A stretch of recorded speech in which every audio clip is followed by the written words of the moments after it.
ஓம் ஸ்ரீ சாய்ராம். பகவானுடைய பொற்பாத கமலங்களுக்கு அனந்த கோட்டி நமஸ்காரங்களை தெரிவித்துக் கொள்கிறோம். சாய் அன்பர்களே, மெய் அன்பர்களே, இந்த வாரம் ஆத்மார்த்த அனுபவங்களை நம்முடன் பகிர்ந்து கொள்வதற்காக திருமதி கல்பனா சங்கர் மற்றும் அவருடைய கணவர் திரு சங்கர் IAS ரிட்டையர்டு ஆகியோர் வந்திருக்கிறார்கள். இவர்களிடம் நிறைய அனுபவங்கள் இருக்கின்றன. திருமதி கல்பனா சங்கர் அவர்கள் ஒரு தன்னார்வல சமூக சேவகர். ஹேண்ட் இன் ஹேண்ட் என்ற ஒரு சமூக சேவை நிறுவனத்தை 2004ஆம் ஆண்டு உருவாக்கி இன்றளவும் அதனை தங்கள் கண்கள் போன்று பராமரித்துக் கொண்டு கவனித்துக் கொண்டு பல்வேறு சேவைகளை ஆற்றி வருகிறார்கள். சங்கர் அவர்களுக்கும் பல அனுபவங்கள் இருக்கின்றன. அவர்கள் அரசாங்கத்தில் சோசியல் டிபார்ட்மெண்ட் அந்த இடத்திலே அவர்கள் சேவை புரிந்து நம்முடைய பணிக்கு இணையாக அவர்களும் சேவை ஆற்றியிருக்கிறார்கள். இவர்களுடைய அனுபவங்களை கேட்பதற்கு நாம் பெருமகிழ்ச்சி அடைகின்றோம். இந்த தம்பதியரை நாம் இப்பொழுது இந்த நிகழ்ச்சிக்கு வரவேற்று இவர்களுடைய ஆத்மார்த்த அனுபவங்களை கேட்டு பயனடையலாம். சாய்ராம், உங்களை இந்த நிகழ்ச்சிக்கு வரவேற்பதில் பெருமகிழ்ச்சி அடைகின்றோம். சாய்ராம். சாய்ராம். சாய்ராம், உங்களை பற்றி இன்னும் விளக்கமாக உங்களுடைய அந்த ஹேண்ட் இன் ஹேண்ட் என்று சொன்னீர்களே, அதை பற்றி இன்னும் விளக்கமாக அங்கிருந்து நாம் இந்த உரையாடலை தொடங்குவோம். Pranams at the lotus feet of our beloved Bhagavan. இந்த வாய்ப்பினை அளித்த பகவானுக்கு என்னுடைய நமஸ்காரங்கள். என்னோட ஐடென்டிட்டின்னு சொல்லணும்னா அது வந்து சுவாமி தான் எனக்கு ஒரு ஐடென்டிட்டி கிரியேட் பண்ணி கொடுத்துருக்கு. When I got married to Mr. Shankar, I had done my BSc in physics. எனக்கு வெறும் ஒரு கிராஜுவேஷன் தான் இருந்தது. இன்றைக்கி ஒரு 15,000 பீப்புளுக்கு ஒரு கைடன்ஸ் கொடுக்குற ஒரு லீடராக என்னை ட்ரான்ஸ்ஃபார்ம் பண்ணது சுவாமியோட வழிகாட்டுதல். அவர் ஒவ்வொரு ஸ்டேஜும் நான் ரொம்ப தொய்வு அடையும் போது ஏதாவது ஒரு வாய்ப்பினை கொடுப்பார். அதுக்கப்புறமா வந்து நான் 2 டாக்டரேட்ஸ் வாங்கியிருக்கிறேன். ஒன்று வந்து தியரட்டிக்கல் நியூக்ளியர் ஃபிசிக்ஸ். அது ரொம்ப கஷ்டமான சப்ஜெக்ட். அதில் ரொம்ப கமெண்டபிள் தீசிஸ் என்ற வாய்ப்பு அந்த மாதிரி எனக்கு வந்து சர்டிஃபிகேஷன் கிடச்சிது. செகண்ட் வந்து எனக்கு வந்து அதில் வந்து நான் ரேடியேஷன் ஸ்பெஷலிஸ்ட் அந்த மாதிரி ஒர்க்கு எடுத்திருக்கலாம். நிறைய தடவை கேன்சர் ஹாஸ்பிட்டலுக்கு சுவாமியோட இதில் சேவா இதில் இணைந்து பிளட் டொனேஷனுக்கு போவேன். அதனால அதே மாதிரி இன்டர்ன்ஷிப்புக்கும் போய் அங்கே டாக்டர் சாந்தாவோட ஒர்க் பண்ணணும்னு பார்த்தேன். பட் அந்த ப்ராப்ளம்ஸ் பார்க்கும்போது ரொம்ப ஓவர்வெல்மிங்காக இருந்தது. நானும் அந்த பேஷண்ட்ஸோடு சேர்ந்து அழுவேன். ஸோ தென் ஐ ஃபெல்ட் அது வந்து என்னோடய கெரியருக்கு சூட்டபுளாக இருக்காதுன்னு. தென் ஒரு விமென்ஸ் எம்பவர்மெண்ட்டில் ஒர்க் பண்ணுறதுக்கு எனக்கு வாய்ப்பு கிடச்சிது. அங்கே கவர்மெண்ட்டோட ஒரு 10 இயர்ஸ் ஒர்க் பண்ணேன் மானிட்டரிங் ஆஃபீஸராக. அங்கே வந்து விமென்ஸ் எம்பவர்மெண்ட்டுக்குரிய பாலிசி எப்படி அந்த ப்ரோக்ராம்ஸ் எல்லாம் வழிமுறை டெவலப் பண்ணணும், எப்படி அதை இம்ப்ளிமெண்ட் பண்ணணுன்ற எக்ஸ்பீரியன்ஸ் கிடச்சிது. அதுக்கப்புறம் 2004 ஒரு சின்ன என்ஜிஓ காஞ்சிபுரமில் லீடர்ஷிப் தேவைன்னு சொல்லி அட்வர்டைஸ்மெண்ட் பண்ணியிருந்தாங்க. ஸோ கவர்மெண்ட்லேருந்து ஒரு லீவ் வாங்கிட்டு, ஏன்னா கவர்மெண்ட் ஜாப் அப்போ those days it used to be considered quite prestigious and there was always. நான் ரொம்ப சின்ன வயசில் சேர்ந்ததுனால அதில் நிறைய சீனியர் பொசிஷன் வந்திருக்கலாம். பட் ஒரு 2 இயர்ஸ் லீவ் வாங்கிட்டு இந்த என்ஜிஓவில் சேர்ந்தேன். போனபோது வெறும் ஒரு 3 ஃபுல் டைம் பீப்புள், ஒரு couple of part time people தான் அந்த நிறுவனத்தில் இருந்தேன். அதிலிருந்து இன்றைக்கி 15,000 பேருக்கு வந்து டைரக்ட் ஸ்டாஃப், அப்புறம் ஒரு 30 லட்சம் பெனிஃபிஷரிஸ், அந்த அளவுக்கு ஸ்கேல் அப் பண்ணியிருக்கோன்னா என்னால் இன்றைக்கி நினச்சா ரொம்ப மலைப்பாக இருக்கிறது. ஐ திங்க் நான் நான் கவலையே பட்டதில்லை. இந்த ஒரு சொசைட்டியில் போய் நிறைய இடத்துல வந்து நிறைய ஒரு புது ப்ரோக்ராமெல்லாம் லான்ச் பண்ணும்போது அவ்வளோ ஈஸி கிடையாது. நிறைய அஜிடேஷன் இருக்கும்.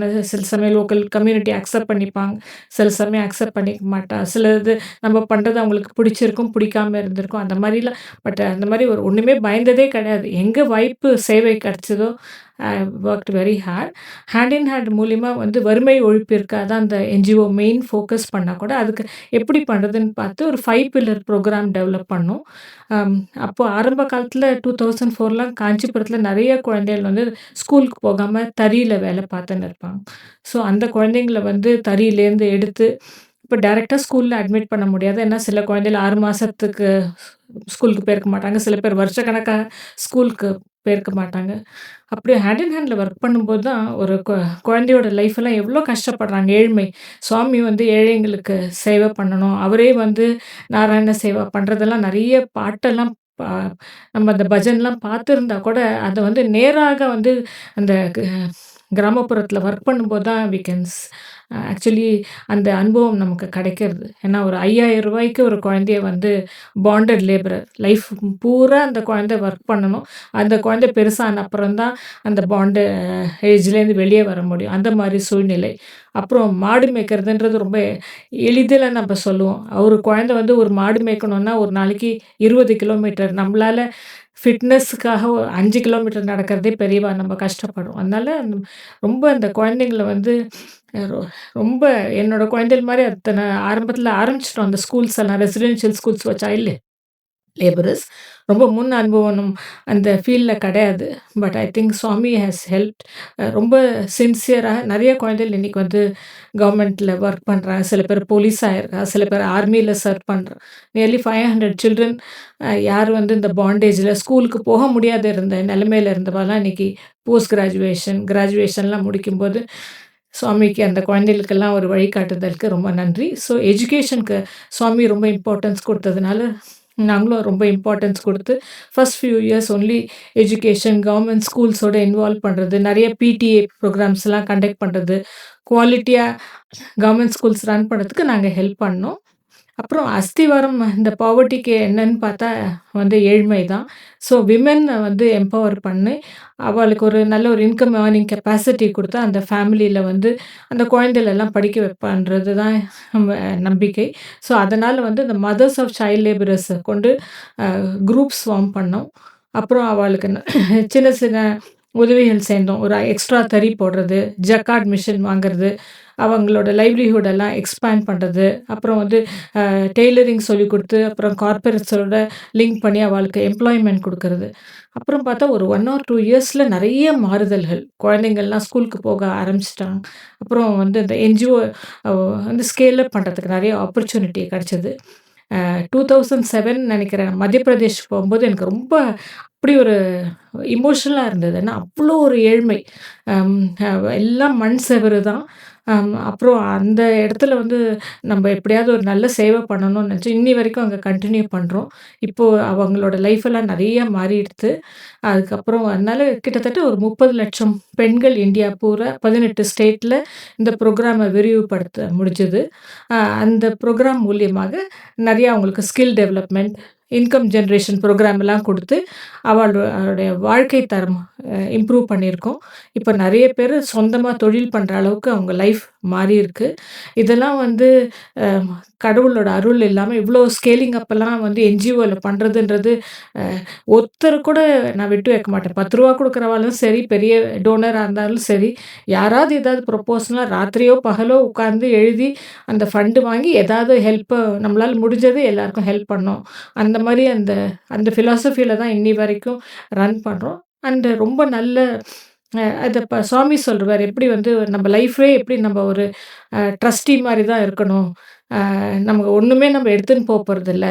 நமக்கு இருக்கிற பணம் வந்து maximum we should use it for the welfare of the society. So அந்த கோட்பாடுகள் சுவாமியோட அ அனுபவங்கள், அவரோட வந்து நெறைய அவர பத்தி படிக்கிறது, அப்புறம் அந்த சத்சங்கத்துலலாம் கலந்துக்கிறதுனால, அந்த மாரி இந்த ட்ரஸ்ட்டு வந்து ப்ராப்பர்ட்டிய எப்படி நம்ப வந்து அது பப்ளிக் ப்ராப்பர்ட்டி எப்படி கவர்ன் பண்ணணுன்றது சுவாமியோட வழிகாட்டுதல்ல, அதனால தான் இவ்ளோ பேருக்கு நம்மளால ஹெல்ப் பண்ண முடிஞ்சது. 3வது பில்லர் வந்து ஹெல்த்ல நெறைய பண்றோம். ஏன்னா, ஏழைங்களுக்கு ரொம்ப தேவை வந்து ஹெல்த்து தான். ஸோ கோவிடுக்கு அப்புறம் கூட நாங்க வந்து 6 ஹாஸ்பிட்டல்ல ஹெல்ப் டெஸ்க். ஏன்னா ஃபேமிலி கூட வந்து அந்த இது குணமாயிட்டாங்கன்னா கூட வீட்ல எடுத்துக்கிறதுக்கு யாரும் முன்னுக்கு வரல. அந்த மாரி ஒரு சூழ்நிலை. ஸோ அந்த ஃபேமிலிஸோட கன்வின்ஸ் ஆயி, அவர் இன்னைக்கு கோவிட்லேருந்து வெளிய வந்துட்டார். யூ ஹேவ் டூ அக்செப்ட்ன்னு சொல்ற அளவுக்கு தேவையா இருந்தது. ரவுண்ட் த கிளாக் எங்க டீம் ஒர்க் பண்ணாங்க. கோவிட் யாருமே பயப்படல. ஸோ எங்க எய்டு கிடைச்சதோ அந்த எய்டெல்லாம் வாங்கி எல்லாருக்கும் கொண்டு போய் அந்த 3 வருஷம் வந்து நெறைய பேருக்கு வேலை இல்ல. அப்படி அதனால அந்த சமயத்துக்கெல்லாம் நெறைய ஹெல்ப் பண்றதுக்கு ஒரு வாய்ப்பு கிடைச்சது. அண்ட் நார்த்லலாம் இன்னும் அனீமியா, மால் நரிஷ்மென்ட் குழந்தைங்களுக்கு அதெல்லாம் ப்ராப்ளம் இருக்கு. அந்த ஏரியாலயும் நாங்க ரொம்ப எஃபெக்டிவா ஒர்க் பண்ணிட்டு இருக்கோம். அண்ட் 4வது ஸ்கில் டெவலப்மென்ட். ஏன்னா ஏழைகளுக்கு வந்து ஒரு தொழில ஆரம்பிச்சு அவங்க சக்சஸ்ஃபுல்லா பண்றதுக்கு ஸ்கில் டெவலப்மென்ட் ரொம்ப தேவையா இருக்கு. ஸ்கில் டெவலப்மென்ட் இருந்தா அவங்களுக்கு எக்ஸ்ட்ரா இன்கம் கிடைக்கிறது. இப்போ அது டிஜிட்டல்ல ரொம்ப இம்பார்ட்டன்ட்டா இருக்கு. ஏன்னா டிஜிட்டல் டெக்னாலஜி ஒரு Google Pay அந்த மாரி டிரான்சாக்ஷன்லாம் பண்ண தெரிஞ்சா தான் அவங்களால வந்து மார்க்கெட்டிங், WhatsApp யூஸ் பண்ணி அந்த மாரிலாம் பண்ணி poor people, first generation entrepreneurs நல்லா அவங்க பிசினஸ் பண்றதுக்கு அது உதவியா இருக்கு. லாஸ்ட்டு வந்து என்வாயர்ன்மென்ட். அ ஏன்னா எதுக்காக என்வாயர்ன்மென்ட்ல ஃபோக்கஸ் பண்றோம்னா, அ புவர் பீப்பிள தான் வந்து வெதர் ஒரு வெள்ளம் வந்தாலும் சரி, ஒரு ட்ரவுட்னாலும் ரொம்ப அஃபெக்ட் ஆகுறது வந்து புவர் பீப்பிள். ஸோ நபார்ட் போன்ற வங்கியோடலாம் இணைந்து நெறைய குளங்கள், சுவாமி வந்து நீர்நிலை, அவர் வந்து எப்படி அந்த வாட்டர் ப்ரோகிராம்லாம் அந்த தாக்கம் தான் நெனைக்கிறேன். அதனால அந்த வாய்ப்பு கிடைச்சபோது we have made use of it. எல்லா ஊர்லயும் ஒரு கிட்டத்தட்ட ஒரு 600, 700 பாண்ட்ஸ் வந்து டீப்பன் பண்ணியிருப்போம். இது மூலியமாக இரிகேஷன் நெறைய கிராப்பிங் இம்ப்ரூவ் ஆகுது. அப்புறம் கேட்டில் எல்லாம் பெனிஃபிட் ஆகுது. இந்த மாரி எல்லா ப்ரோகிராம்லயும் சுவாமியோட கோட்பாடு படி அ எ எப்படி பண்ண முடியுமோ, அது அந்த மாரி ஒரு ஒழுக்கத்தோடு ஹேண்ட் இன் ஹேண்ட் இன்னி வரைக்கும் கடவுளோட அருளால நிர்வாகம் பண்ணிட்டு இருக்கோம். நன்றி அம்மா. மிக அருமையாக இந்த ஹேண்ட் இன் ஹேண்ட் என்ற இந்த நிறுவனத்தை பற்றி எடுத்து சொன்னீர்கள். 5 பில்லர்ஸ். ஒரு குறிப்பான கேள்வி. இந்த நிறுவனத்தை நடத்தும் பொழுது உங்களுக்கு பல சவால்கள் அ வந்திருக்கலாம். சவால்களை எதிர்கொள்ள வேண்டி இருந்திருக்கலாம். சேலஞ்சஸ். இதை பற்றி உங்களுடைய கருத்து என்ன? ஆரம்ப காலத்துல வந்து அக்செப்டன்ஸ் ஒரு ப்ராப்ளமா இருந்தது. எதுக்கு வந்து ஒரு ஐஏஎஸ் ஆஃபீசரோட வைஃப் கவர்மெண்ட் ஜாப விட்டுட்டு ஒரு 3 பேர் இருக்கிற ஒரு என்ஜிஓல வந்து சேர்ந்தாங்கன்னு சொல்லிட்டு எல்லாருக்குமே கொஞ்சம் ரொம்ப யோசனையா இருந்தது. So only through hard work வந்து பீப்பிள் கிட்ட அந்த ஒரு அக்செப்டன்ஸ் கிடைச்சது. அதுக்கப்புறம் வந்து என்ஜிஓக்கு வந்து ரிசோர்ஸஸ் தான் பெரிய ப்ராப்ளம். ஏன்னா கவர்மெண்ட் மாரியோ, இல்லாட்டி ஒரு கார்ப்பரேட் மாரியோ அ வருஷம் பட்ஜெட் அந்த மாரிலாம் அவ்வளோ ஈஸியா பணம் கிடைக்காது. ஸோ கன்டினியூஸா டோனர்ஸோட என்கேஜ்மெண்ட், கவர்மெண்ட்டோட சப்போர்ட், என்ஓசி அதெல்லாம் கிடைச்சு பெரிய பெரிய ப்ராஜெக்ட் எக்ஸிக்யூஷன்ல வந்து நெறைய ப்ராப்ளம். அப்புறம் சுவாமியோட அந்த இன்னர் கான்ஷியன்ஸ் இருக்கிறதுனால 24/7 நம்ம ஸ்கூல் நடத்துறோம்னா, யார் வேணும் டோனருக்கா நடத்தல. நம்ம வந்து நம்ம மனசாட்சிக்கு நடத்துறோம். அந்த சுவாமியோட கோட்பாடுப்படி நம்ம நடத்தணும்னு சொல்லிட்டு 24/7 என்ன யூனிட் நம்ம நடத்துறோமோ ஒழுங்கா நடத்தணுன்றத நான் ரொம்ப இம்பார்ட்டன்ஸ் குடுப்பேன். அது வந்து நெறைய பேர் ஸ்டாஃப்க்கு கொஞ்சம் அலைன் ஆறதுக்கு கொஞ்சம் கஷ்டமா இருந்தது. ஏன்னா, இது வந்து ஒரு 10 டூ 5 ஜாப் மாரி கிடையாது. இது வந்து ஒரு லைஃப் லாங் ஒரு பேஷன் மாரி, அந்த மாரி ஒரு டெடிகேட்டடா பண்றதுக்கு நல்ல குவாலிஃபைட் ஸ்டாஃப். பட் ரொம்ப மணி ஒரு பெரிய அதுதான் ஒரே கிரைட்டீரியா இல்லாம, எப்பவும் சர்வ் பண்றதுக்கு ரெடியா இருக்கிற ஸ்டாஃப். இதெல்லாம் கிடைக்கிறது வந்து கொஞ்சம் ஆரம்ப காலத்துல ரொம்ப கஷ்டமா இருந்தது. ஒவ்வொரு ஸ்டேஜ்லயும் நான் வந்து இன்னும் கன்டின்யூ பண்ணணுமா? இத விட்டுடணுமான்னு நெனைக்கும்போது, சுவாமி வந்து ஒரு ஹெல்பிங் ஹேண்ட். ஏதோ ஒரு டோனர் இன்னைக்கு இந்த வருஷம் ஒரு பெரிய கிராண்ட் குடுக்கும்போது, சரி ஒரு உத்வேகம். சரி இது மூலியமா நெறைய பேர இம்பாக்ட் பண்ணலாம். அப்படி வந்து இன்னும் கன்டின்யூ பண்ணிட்டுருக்கோம்.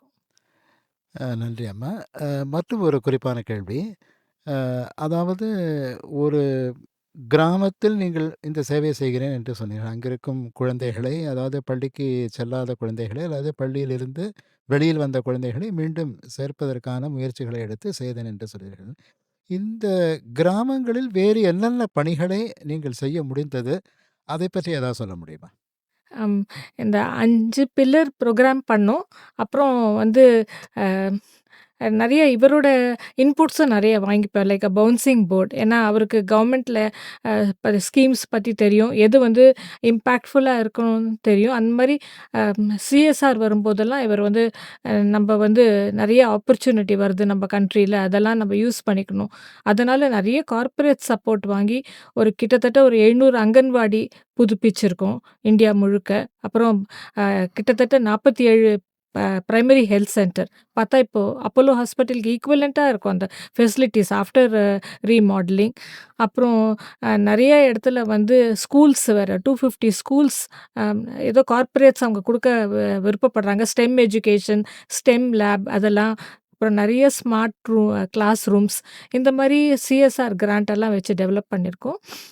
இந்த 5 பில்லர் ப்ரோகிராமையும் இணைந்து வில்லேஜ் அப்லிஃப்ட்மென்ட் ப்ரோகிராம்னு சொல்லிட்டு ஏன்னா சுவாமி அவரோட 60த் பர்த்டே மெசேஜ்லயே நம்ம ரூரல் ஏரியால தான் சர்வ் பண்ணோம். வில்லேஜ் அப்லிஃப்ட்மென்ட்க்கு நம்ம ஒர்க் பண்ணோம்னு சொன்னதுனால, நாங்களும் வில்லேஜ் அப்லிஃப்ட்மென்ட் ப்ரோகிராம்னு பண்ணின்னு இருந்தோம்.